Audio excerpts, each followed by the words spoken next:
Hey Jackal! In this video, I'll show you the auto caption feature that was implemented in DaVinci Resolve 18.5 beta. It is studio only, which means that it's paid, but I do have a free solution for you called Autosub, and I'll touch on that a bit later in the video. Now let's get digital. To make the automatic captions, you can do them from the cut page, go to timeline actions, create subtitles from audio, and in the edit page, you'll go to timeline, create subtitles from audio.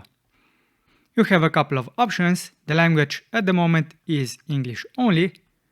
The caption preset is set to default. You also have the teletext and Netflix. I don't know what these options actually do, so if you do know, leave a comment down below. And you can then also set the max characters per line. By default, this is set to 42. Now before I make the subtitles, what you need to know is that if you don't have any subtitles, you can click on create and this will make an automatic subtitle track for you and put the subtitles in. But if you already do have some subtitles, you should make a new subtitle track because this will put the automatic captions on the top subtitle track. So if you don't have an empty subtitle track and you already have some subtitles in, like this one, then these subtitles would be overwritten. And what you can also do, you can specify the in and out range if you just want to caption a section of the audio. If you don't specify the in and out ranges, then it will caption the whole audio section, so the whole audio track. And if you have multiple audio tracks that overlap and they include the dialogues, you should disable them and only have one dialogue track active at a time, because otherwise this can affect results. So let me go to the timeline, create subtitles from track, and click create. Usually this takes about a minute to do.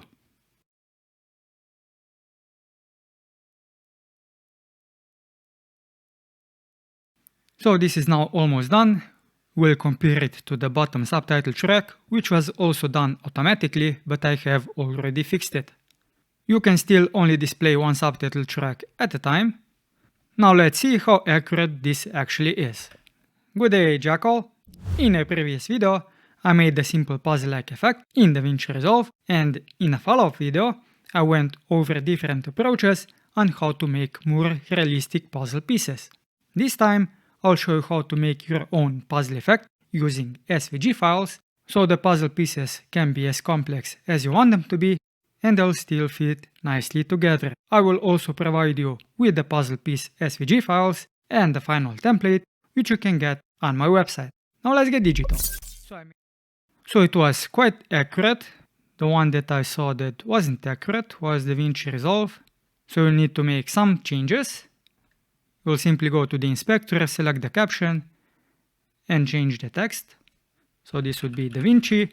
Now the sync is also not the best, so you may want to move it around like this.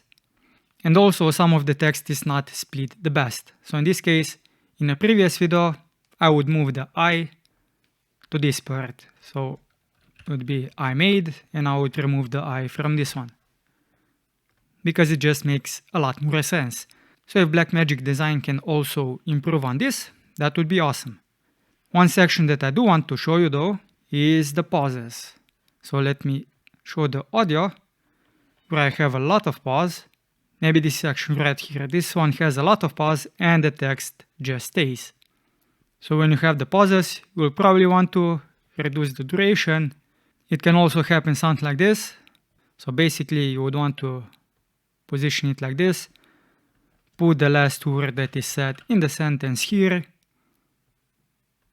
Do it something like this. So you have to make some changes, especially when it comes to silences, and also when you have transitions. Let me find a transition. So maybe this one. You'll probably want to make it so that the caption doesn't overlap the transition. So you'll also have to change the caption duration if you have any transitions like this. And let me just go to the end. If you have any music, this should also show in the subtitles. In this case, it didn't detect it. The music should be detected, and usually what happens is it adds music. So it does something like this, but in this case it didn't, even though the audio was enabled. Even with those issues, I'm impressed because the captions only took 1 minute to do and you can jump right in to fix them. So you can fix some typos and fix some syncing issues. And now for anyone that doesn't have the studio version of DaVinci Resolve, I'll give you a free solution called Autosub. I also have a video on that, so I'll just give you a quick demo on how it works. You need an audio file or a video file that contains the audio, so you'll either export the whole project or just the audio. I've already done that, so I have the file here and I will simply copy the name because it's long. Now you will need to install the Autosub and all of the dependencies. I have a video on that. It shows you everything.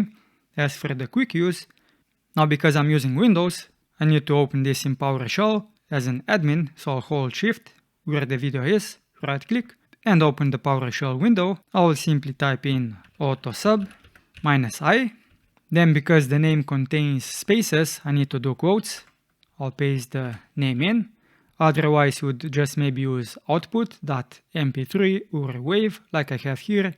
I could also use this file, output.wave, which I got from this video using FFmpeg, and this audio is boosted a little bit in volume.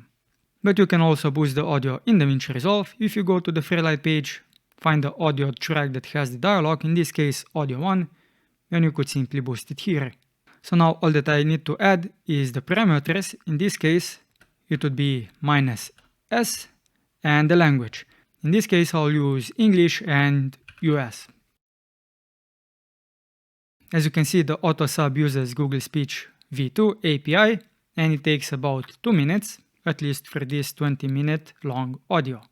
Now what Autosub also does, that DaVinci Resolve can't at the moment, is use a lot more languages. In this case, I've just used the English language, which is the language that was spoken, but you can also directly translate to another language because it's using the Google Speech API. As for what languages the Autosub supports, well, let's see. -lsc. And as you can see, the Autosub supports a lot of languages. So now let's see how accurate the subtitles were. This is the subtitle. As you can see, the first few lines are empty, so it didn't do such a good job at detecting the audio. In such a case, having the volume a bit louder can help. But what you'll do, when you have the SRT subtitles done, in DaVinci Resolve you'll go to Media Pool, right click, Import Subtitle, find the SRT subtitle, this is the latest one that I've just made, then simply click and drag it and put it onto a new track. And it may help if you use Shift-Z and position yourself all the way at the beginning. So maybe something like that. Let's display the subtitles. Good day, Jackal. So in this case, I would have to go in and start typing out what I actually hear. In a previous video, I made a simple puzzle-like effect in DaVinci Resolve, and in a follow-up video, I went over different approaches on how to make more realistic puzzle pieces. This time, I'll show you how to make your own puzzle effect using SVG files, so the puzzle pieces can be as complex as you want them to be, and they'll still fit nicely together. I will also provide you with the puzzle piece SVG files and the final template, which you can get on my website. Now let's get digital. So I made my own puzzle pieces. Now in this case, Autosub wasn't the best at detecting the actual speech, but when it comes to syncing, it was quite good. So you can simply come into the individual captions and type what was actually said.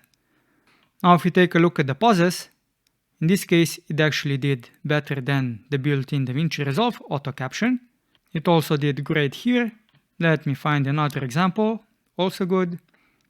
This one is also great. As you can see, this one is covering the whole pause, and the Autosub in this regard is better.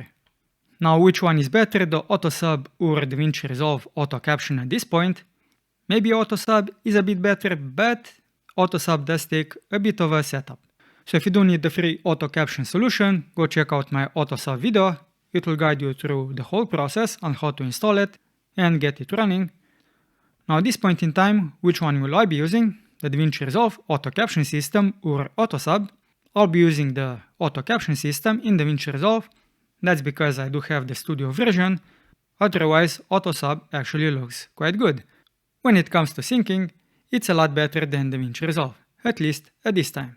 But when it comes to detecting what was actually being said, not so much, as you can see. But still, when you make the subtitle captions, you can't really rely on the AI. You'll still have to go over them manually, even if you use DaVinci Resolve Auto Captions or the Autosub and make the changes. Good day, Jackal! In a previous video, I made a simple puzzle-like effect in DaVinci Resolve, and in a follow-up video, I went over different approaches on how to make more realistic puzzle pieces. This time, I'll show you how to make your own puzzle effect using SVG files, so the puzzle pieces can be as complex as you want them to be, and they'll still fit nicely together. I will also provide you with the puzzle piece SVG files and the final template, which you can get on my website. Now let's get digital. And that's it. If you found the video helpful, give it a thumbs up, subscribe to the channel, and until next time, Jackals, keep it digital.